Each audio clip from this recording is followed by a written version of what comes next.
তৃণমূলের নরেনের বিরুদ্ধে জিতে নেই ভরসা বিজেপির নরেনের। কলকাতা শহরাঞ্চলের পাশাপাশি জোর কদমে নির্বাচনী প্রচার চলছে জেলায় জেলায়। জেলাগুলির মধ্যে রাজনৈতিক মহলের একাংশের নজর এখন পাণ্ডবেশ্বরের ওপর। একদিকে তৃণমূলের বালি চুরি, কয়লা চুরি, সন্ত্রাস ছড়ানোর অভিযোগ রয়েছে প্রার্থী তথা জেলা সভাপতি নরেন্দ্রনাথ চক্রবর্তীর বিরুদ্ধে। অপরদিকে দল বদলে বিজেপিতে আসার পর থেকে জেতা বিধায়কের পদ হারাতে হয়েছে আসানসোলের প্রাক্তন মেয়র তথা বিজেপি প্রার্থী Jitendra তিওয়ারিকে।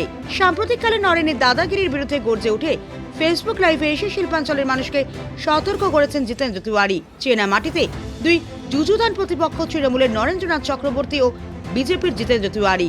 Door to door campaign থেকে বিশাল পদযাত্রা, প্রচারে কোনো খামতি নেই জিতেন্দ্র তিওয়ারির। এলাকা ঘুরে মানুষের অভাব অভিযোগের কথা শুনছেন, কখনো কখনো আবার তার হাত ধরেই ঘটছে বিজেপির শক্তি বৃদ্ধি, অর্থাৎ দল বদলের ঘটনা। এক কথায় বলতে গেলে পাণ্ডবেশ্বর বিধানসভা এলাকায় জোর কদমে প্রচার চালাচ্ছেন সস্ত্রীক জিতেন্দ্র তিওয়ারি। শ্রী চৈতালি তিওয়ারি আসানসোল পুরসভার বিজেপি কাউন্সিলর। তিনিও বিধায়ক পদপ্রার্থী স্বামীর কাঁধে কাঁধ মিলিয়ে প্রচার করছেন এলাকায় ঘুরে ঘুরে। শুধু তাই নয়, বিজেপি মানে বহিরাগত, বাঙালি বিদ্বেষী বা মাছে ভাতে বাঙালিদের বিরোধী বলে যেভাবে আক্রমণ সানানো হয়, তার পাল্টা একটা দৃষ্টান্ত তৈরি করে তিওয়ারি দম্পতি বুঝিয়ে দিয়েছেন তারা হিন্দি ভাষী হলেও বাঙালি অস্মিকা বিরোধী নয়। ভাষা দিয়ে বাঙালি ও অবাঙালির বিচার হয় না। তারাও মৎস্যপ্রিয়। মনোনয়ন জমার আগে এক বিশাল ওজনের কাতলা মাছের গায়ে তেল সিঁদুর লাগিয়ে পুজো করেন জিতেন্দ্র তিওয়ারি। তারপর সেই মাছ হাতেই মনোনয়ন জমা দিতে সোজা পৌঁছে যান দুর্গাপুর মহকুমা শাসকের দফতরে।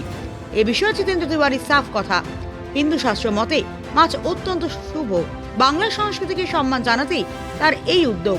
মেয়র থাকার সুবাদে আসানসোলের নারী নক্ষত্র খুব ভালোভাবেই জানা জিতেন্দ্র তিওয়ারির। আবার উল্টো দিকে নরেন্দ্রনাথ চক্রবর্তীর কীর্তিকলাপও তার অজানা নয়।